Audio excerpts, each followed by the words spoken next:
Hello students, UG learning classes में आपका स्वागत है। मैं रजनी चौधरी आप लोगों के लिए माइक्रोबायोलॉजी की क्लासेस लेकर आ रही हूँ। और आज की क्लास में हम पढ़ेंगे बैक्टीरिया। बैक्टीरिया के अब हम थोड़ा जनरल कैरेक्टर्स देख लेते हैं। किसी भी बैक्टीरिया के बारे में जानने के लिए हमें उनका पहले जो एक जनरल कैरेक्टर्स होते हैं या उनके जो जनरल फीचर्स होते हैं हमें उसके बारे में पता होना चाहिए। तो देखते हैं general characters of bacteria. First है प्रोकैरियोटिक सेल स्ट्रक्चर।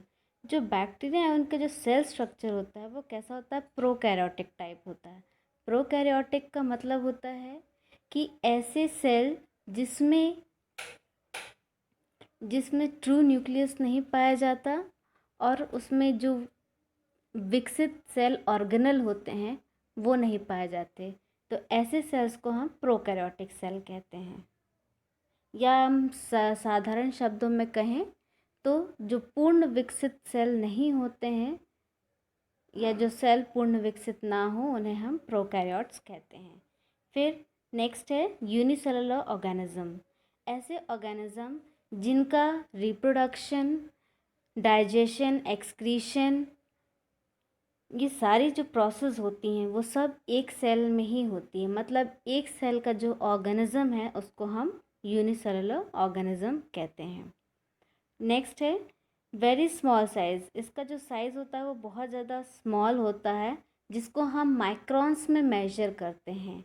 माइक्रॉन्स बहुत छोटी यूनिट होती है मेजर करने के लिए, तो जिसकी रेंजेस है 0.1 to 60 × 6 μm इन साइज़। अब ये जो रेंज हमने दी हुई है, तो ये जो रेंज है ये इनके आकार पे निर्भर करती है। जैसा इनका आकार होता है उस हिसाब से इनकी जो साइज़ हैं वो क्या होते हैं? वैरी होते हैं। तो अब इनके साइज़ भी देख लेते हैं। इनके साइज़ भी अलग अलग प्रकार के होते हैं, वेरीज इन शेप। कुछ राउंड शेप के होते हैं, कुछ रॉड शेप के होते हैं, कुछ स्पायरल शेप के होते हैं।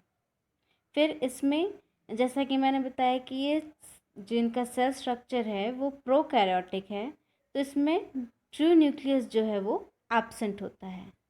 ट्रू न्यूक्लियस इसमें एब्सेंट होता है।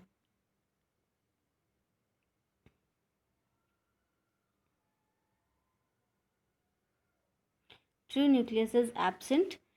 फिर इसके बाद लोकोमोशन बाय फ्लैजिला और सीलिया। जो भी सेल्स हैं, जो बैक्टीरिया हैं, उनको मूवमेंट के लिए एक तंतुनुमा संरचना होती है जिसको हम फ्लैजिला या सीलिया कहते हैं। तो ये इन फ्लैजिला और सीलिया की सहायता से ही जो बैक्टीरिया हैं वो क्या होते हैं? मूव होते हैं या उनका लोकोमोशन होता है। फिर नेक्स्ट है both pathogenic and non pathogenic in nature. जो भी हमारे बैक्टीरिया हैं या तो पैथोजेनिक भी होते हैं और नॉन पैथोजेनिक भी। मतलब कुछ हानिकारक भी होते हैं, कुछ हानिकारक नहीं भी होते हैं। ये दोनों ही प्रकार के बैक्टीरिया हमारे आसपास होते हैं। फिर इसमें सिंपल और सर्कुलर डीएनए प्रेजेंट होता है। अब ट्रू न्यूक्लियस नहीं होता है। ट्रू न्यूक्लियस क्या है कि जिसमें न्यूक्लियोलस स्ट्रक्चर होते हैं, जेनेटिक मटेरियल होता है, वो फुली कवर्ड होता है एक मेम्ब्रेन से, तो उसको हम ट्रू न्यूक्लियस कहते हैं। लेकिन इसमें ऐसा है कि जो सिंपल जब जेनेटिक मटेरियल जो कि डीएनए है वो सर्कुलर फॉर्म में बिना किसी मेम्ब्रेन के उपस्थित होता है, इसलिए इसमें लिखा है simple circular DNA is present. फिर mode of nutrition. Mode of nutrition कैसा होता है? Photoautotrophic, heterotrophic and chemoautotrophic. Photoautotrophic मतलब वो सूरज की रोशनी, प्रकाश से ही वो अपना खाना खुद बनाते हैं। फिर हीटोट्रॉफिक जो दूसरों पर निर्भर होते हैं। और कीमो ऑटोट्रॉफिक ऐसे बैक्टीरिया जो केमिकल्स के थ्रू अपना खाना खुद बनाते हैं, तो वो कीमो ऑटोट्रॉफिक कहलाते हैं। तो ये 3 मोड्स के द्वारा ही वो अपना न्यूट्रिशन करते हैं, लेते हैं। नेक्स्ट है रिप्रोडक्शन बाय सेक्सुअली और सेक्सुअली बाय हेल्प ऑफ पिलाई। मतलब जो इनका रिप्रोडक्शन है वो दोनों ही एसेक्सुअली और सेक्सुअली दोनों ही प्रकार से होता है। जो सेक्सुअली रिप्रोडक्शन है वो हेल्प ऑफ पिलाई, एक तंतुनुमा संरचना होती है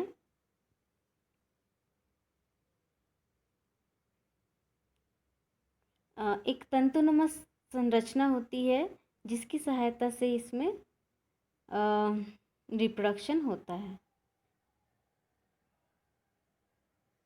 नेक्स्ट हम आते हैं यू बैक्टीरिया और आर्की बैक्टीरिया। ये क्या है, अब हम इनको देखते हैं।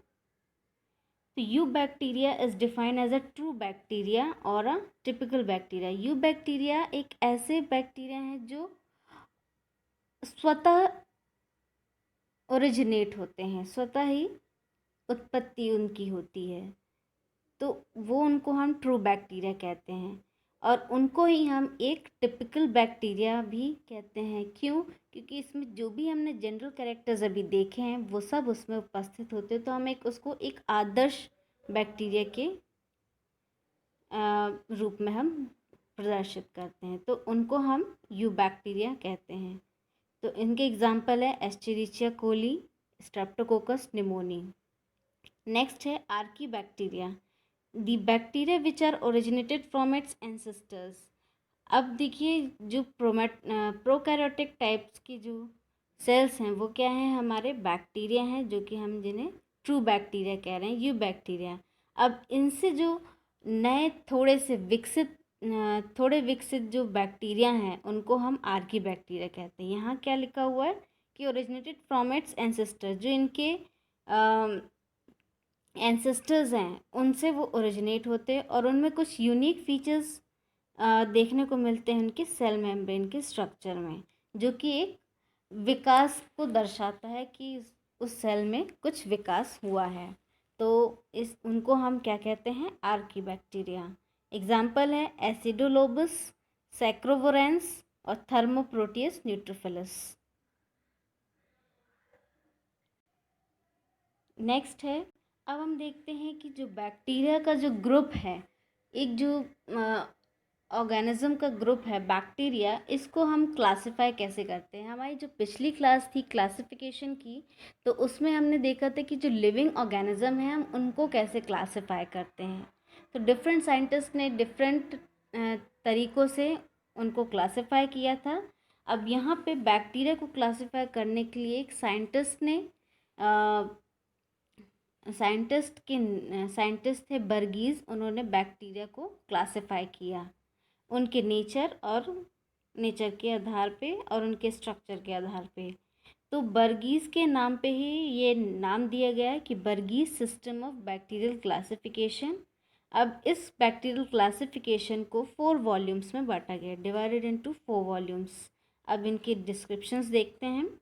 वॉल्यूम 1 में सेक्शन 1 से लेके सेक्शन 11 तक इसमें आते हैं, और इनमें जो बैक्टीरिया क्लासिफाई किए गए हैं उनका जो मेजर कैरेक्टर क्या होता है, वो ग्राम नेगेटिव बैक्टीरिया होते हैं। जितने भी वॉल्यूम 1 में बैक्टीरिया क्लासिफाइड हैं वो सब कैसे हैं, ग्राम नेगेटिव बैक्टीरिया हैं। दूसरा है आपका वॉल्यूम 2 में सेक्शन 12 से 17 तक जितने भी बैक्टीरिया क्लासिफाइड किए गए हैं तो वो सब क्या होते हैं, ग्राम पॉजिटिव होंगे, फोटोट्रॉफिक होंगे और कुछ स्पेशलाइज्ड बैक्टीरिया। स्पेशलाइज्ड में जैसे कुछ ग्लाइडिंग बैक्टीरिया, ग्लाइडिंग मतलब जो फ्लैजिला के थ्रू मूवमेंट करते हों या ग्लाइडिंग मूवमेंट शो करते हों, तो उनको हम स्पेशलाइज्ड बैक्टीरिया कह रहे हैं। तो वो इस वॉल्यूम 2 के अंदर आते हैं। नेक्स्ट है अपना वॉल्यूम 3 में सेक्शन 18 से 25 में क्लासिफाई किए गए हैं बैक्टीरिया को, और वो सारे बैक्टीरिया का नेचर क्या है, वो कैसे हैं, आर्कियो बैक्टीरिया हैं। आर्कियो बैक्टीरिया जैसे कि मैंने अभी पहले बताया कि आर्कियो बैक्टीरिया क्या है, मोर लिटिल बिट डेवलप्ड, मतलब कि ऐसे बैक्टीरिया जो थोड़े से डेवलप्ड हैं, उनके सेल स्ट्रक्चर में यूनिक फीचर्स हमें देखने को मिलते हैं, वो उनका क्लासिफिकेशन किया गया है। नेक्स्ट है वॉल्यूम 4 में सेक्शन 26 से 33 तक बैक्टीरिया को क्लासिफाई किए गया, और वो सब क्या हैं, एक्टिनोमाइसिटीज़ हैं और कुछ फिलामेंटस बैक्टीरिया हैं। अब एक्टिनोमाइसिटीज़ जो होती हैं वो उनको हम कहा जाता है connecting link between bacteria and fungi.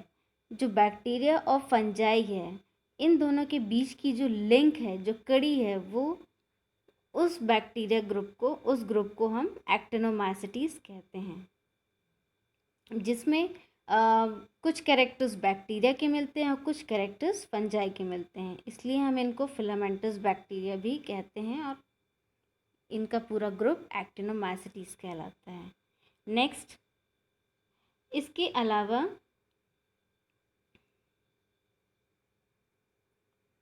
दो और ग्रुप्स हैं जिसे क्लासिफाई किया गया है। एक है रिकेट्शिया, सेकेंड है माइकोप्लाज्मा और मॉलिक्यूल्स। रिकेट्शिया एक पैरासिटिक ऑर्गेनिज्म है। इसको अगेन 4 सब क्लासेस में सब डिवाइड किया गया है। फर्स्ट इज रिकेट्शिया, क्लेमाइडिया, प्लैंक्टोमाइसिटीज और वेरम माइक्रोबायोटा। ये सारे जो हैं ये रिकेट्शिया के अंतर्गत आते हैं। रिकेट्शिया एक ऐसा ऑर्गेनिज्म है जो पैरासिटिक नेचर का है और जिसे होस्ट की आवश्यकता होती है। फिर नेक्स्ट है माइकोप्लाज्मा मॉलिक्यूल्स।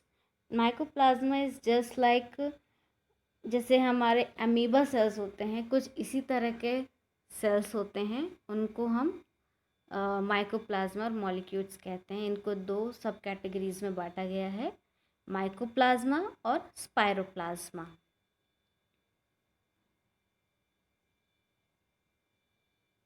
अब यहाँ देखते हैं रिकेट्शिया ग्रुप। रिकेट्शिया ग्रुप में कैसे ऑर्गेनिजम्स हैं जो कि पैरासाइट्स हैं।